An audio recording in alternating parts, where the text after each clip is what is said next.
I dag skal mig og Jonas lave smoothie challenge.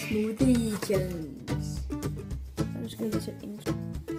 Og det skal ud på, at jeg trækker et nummer, og så kan jeg få enten god eller dårlig. Men vi har ikke skrevet noget endnu, så... 2 sekunder, vi var tilbage. Kiks. Her har vi lige dårlige ting. Æblejuice. Æble. Vaniljejoghurt. Frosne jordbær. Og en kiwi.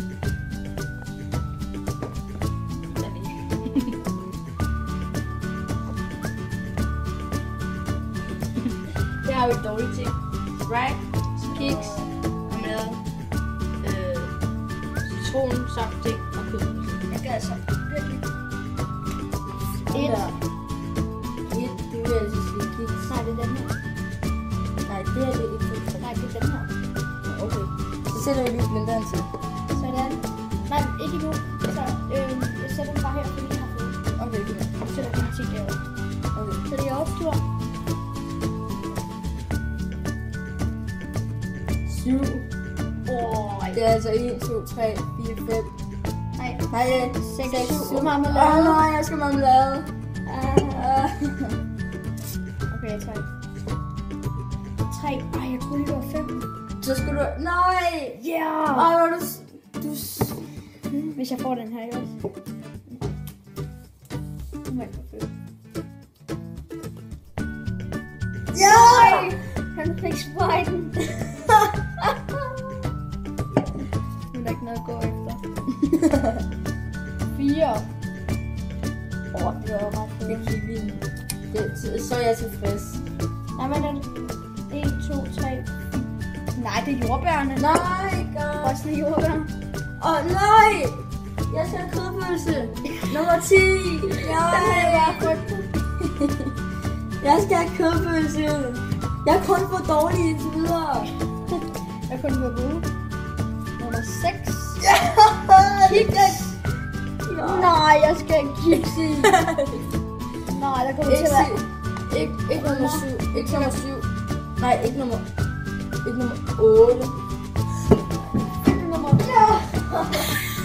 Jeg fik citron. Jeg fik citron samtidig. Okay, jeg håber, jeg får æble. Please, æble. Nej! Jeg havde kiwi. Yes! Og så... What? Her ser I mine ting. Hvorfor står der 9? I don't know. Men det er nok fordi, jeg nok har vendt... Det er fordi, du ikke har afsluttet den, så det er 4 til. Men se her. Æblejuice. Og æble. Her er mine ting. Sprite, marmelade, kødpølse og citronsaft. Kiwi, Sprite og kødpølse. Og kiwi. Ja. Ej. Okay, så får vi lige blendet det. Vi blender det lige, og så ses vi om bare 2 sekunder. Okay, så skal vi nok have Okay, skærebræt. vi skal have et skærbræt. Hvor har jeg skærebræt? Her. Nå ja.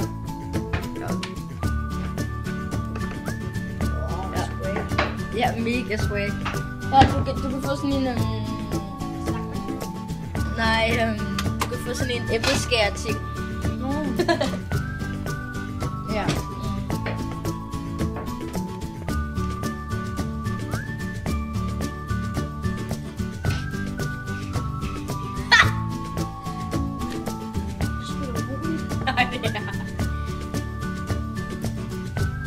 Skal jeg gøre det?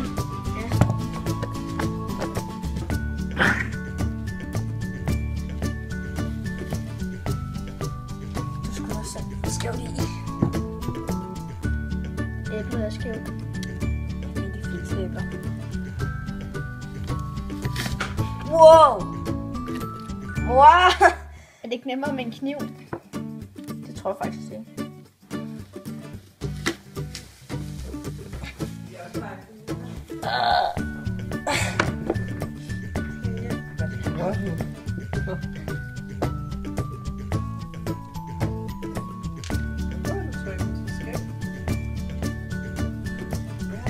Det er Charlie. Nej, det var dig, der tog den ud, og så trykkede du skævt i den.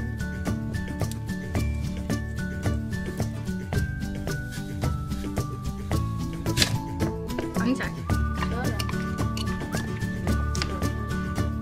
Nej.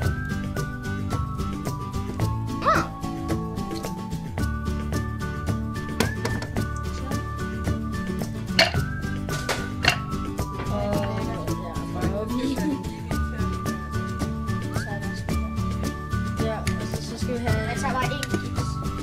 Nej, kiksen skal vi ikke have i. En ting ad gangen. Skal vi? Nej, jo. Det er sådan, den. Der, så op på den der. Og så er det lidt besværligt det her. Sådan der. Tror jeg nok. Sådan der. Er du blind? Ja, hvad skal jeg? Du skal trykke på de der to på samme tid. Bare lige ved.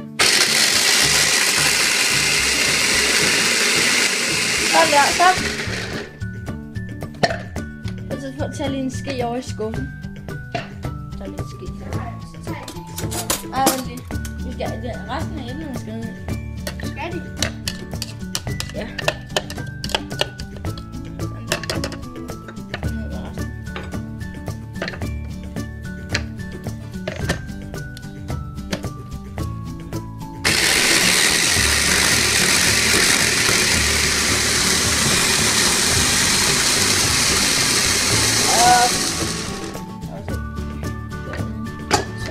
Sådan der, så gør det kiksen ned.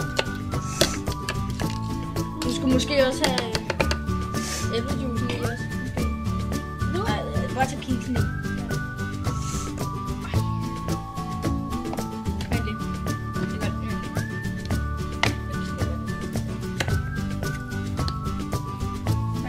Kommer sikkert til at smage mega godt.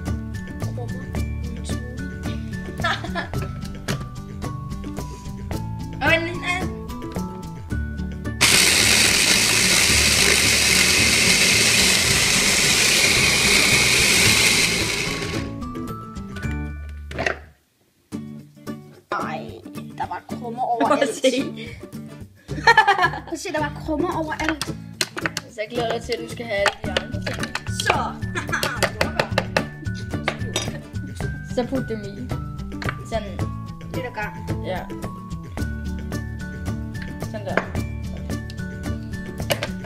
Så skal lige være så. Sådan der.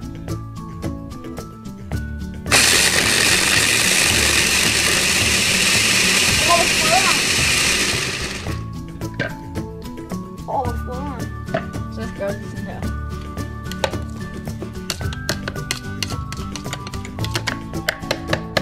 Kiks, jordbær og æble. Tak det. Husk det. Så kommer yoghurten. Vent, hvor meget skal vi egentlig have i? Vent, prøv at hælde det op, så det passer cirka...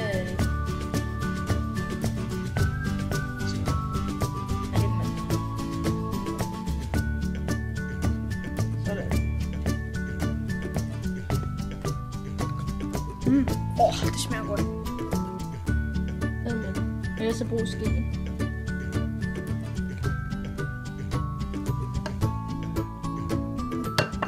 kunne godt komme noget mere i af det. Sådan er reglerne. Du! Jeg blender du selv. Ja, men jeg drejer det bare lidt. Ah! Sådan der. Sådan der. Og så sætter vi den her på. Og rundt med det. Skipper til. Det ser godt ud.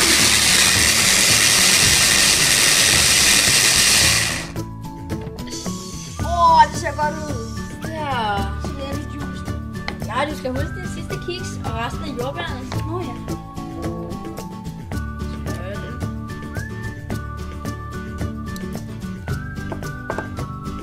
Sådan der. Jeg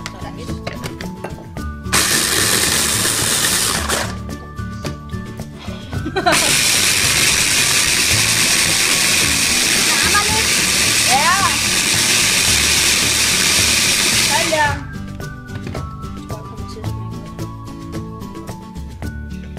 Det ser klamt ud. Den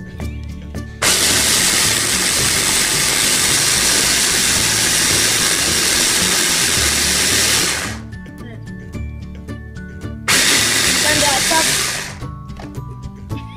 Jeg tror altså ikke, den er blendet helt ordentligt. Det er den, det er fordi, der ikke er særlig meget væske i. Så, æblejuice.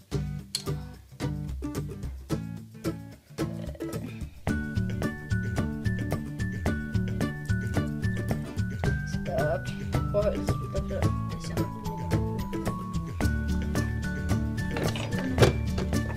Den er nok ikke så god. Ja. Du må trykke på begge. Hvor er låget til den her? Jeg kommer til at sætte det forkert på. Så skal du have det sidste kiks i.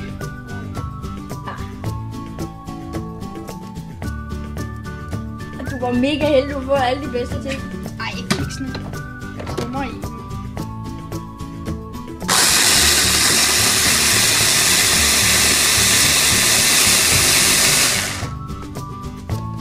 Så er det en smule færdig. Så henter jeg lige glas til dig.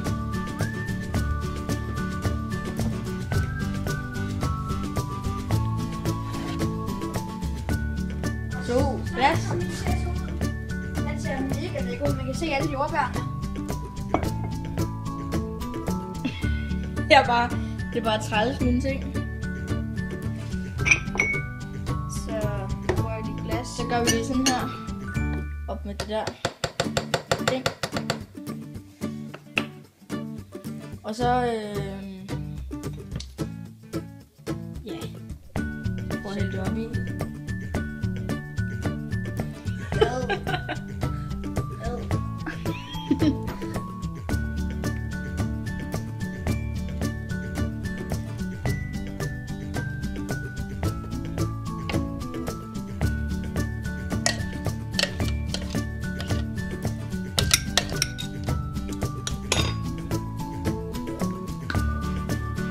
Vi strikker det sammen. Det dufter godt. Det dufter mega vildt. Du må ikke drikke noget. Det smager godt. Så er det din tur. Skal vi? Ja, jeg tror det var sådan det. Så fokuserer vi. Okay, hvad starter vi med? Sprite. Kokos. Hvor mange stykker kokos skal jeg have i? Start til 5. 5? Ja. 4. 5. 4. 5. Er det 5 der? Ja. 5. Det stinker. Okay, 2. 3. 4. 5. Så skal vi lige blende det. Jo, skal du ikke tage den her ud? For at blende. Ja. Det er ikke glemt.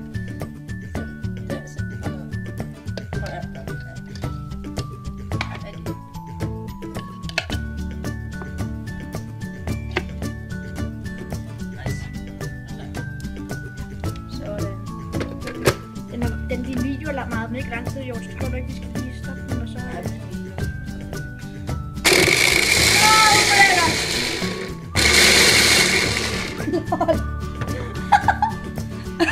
Det sidder på siden. Det er ulækkert. Min ser bare mega lækker ud.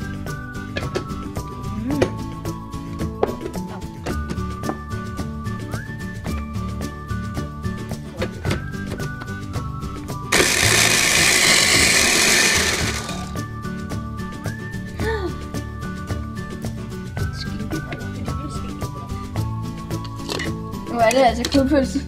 Ja. Ja, tak.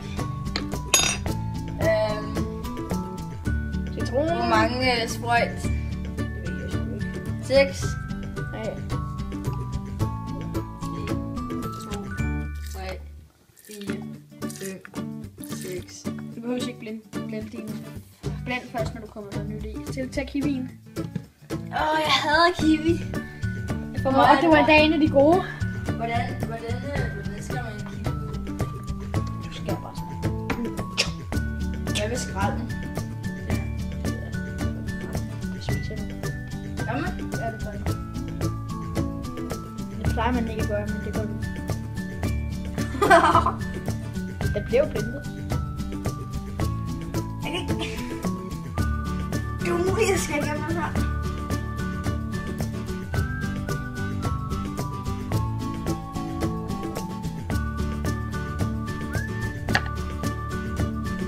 Starter vi med 2.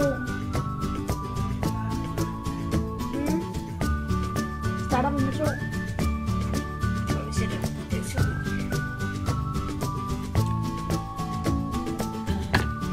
Det er vores big.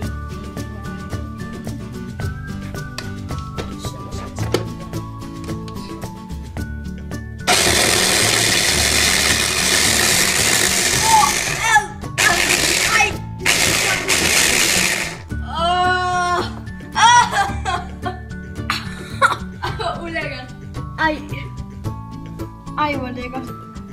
Ej, jeg er glad for, at jeg ikke skulle have kiwi. Okay, hvor mange teskefulde marmelade skal jeg have i? 3. 1, 2,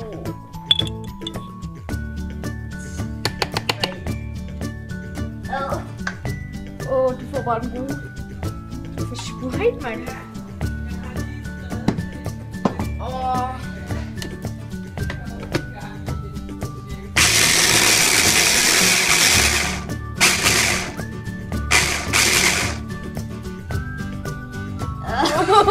Det var ulækkert. Ej. Har vi gang med at optage smoothie challenge? Prøv at se, hvordan min ser ud. Det var Okay, ja, jeg fik kiks, frosne jordbær, æblejuice og vanilje, og æble. Og æble. Og så kan vi drikke den bag. Ja, det er helt Sprite. Så du skal få den i. Ej, der er helt skummet. Sådan, jo, sådan der.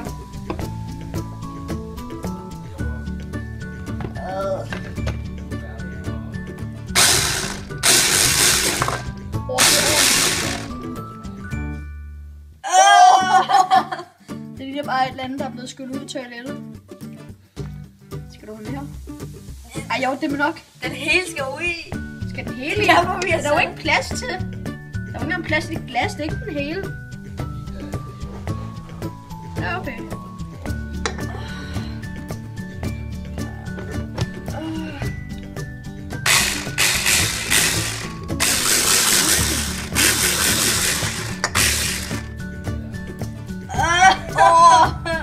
Det her ser helt skummet ud.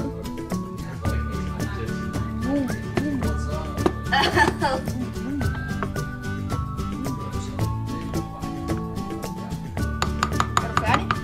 Ja. Så er gulvet færdig. Så skal jeg bare have det op. Skal jeg så med? Så Så kan vil vi jeg bruge glasene her. Din kommer nok godt til at smage lidt af min. Øj. Ej, nej. Jo, det er okay.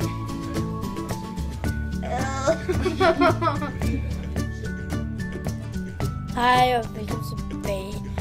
Der tidligere, der lavede vi, altså lige før, der lavede vi smoothie challenge, og det var rigtig hyggeligt.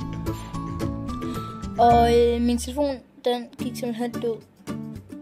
Altså, ikke død, men den kunne ikke optage længere, så det var lidt træls.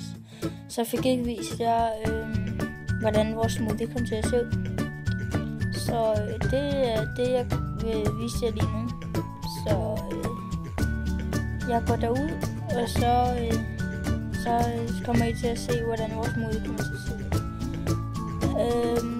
Gå hen og se Charlies video på NovoSwag. Altså hans kanalnavn. Så vi ses lige om lidt. Her har vi den.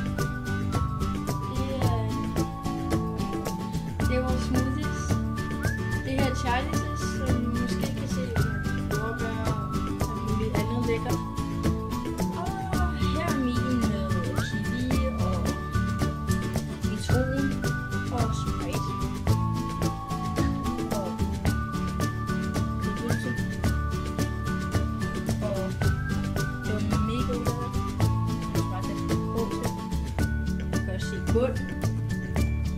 her. Det der, det er ikke normalt. Det er sådan lidt mærkeligt.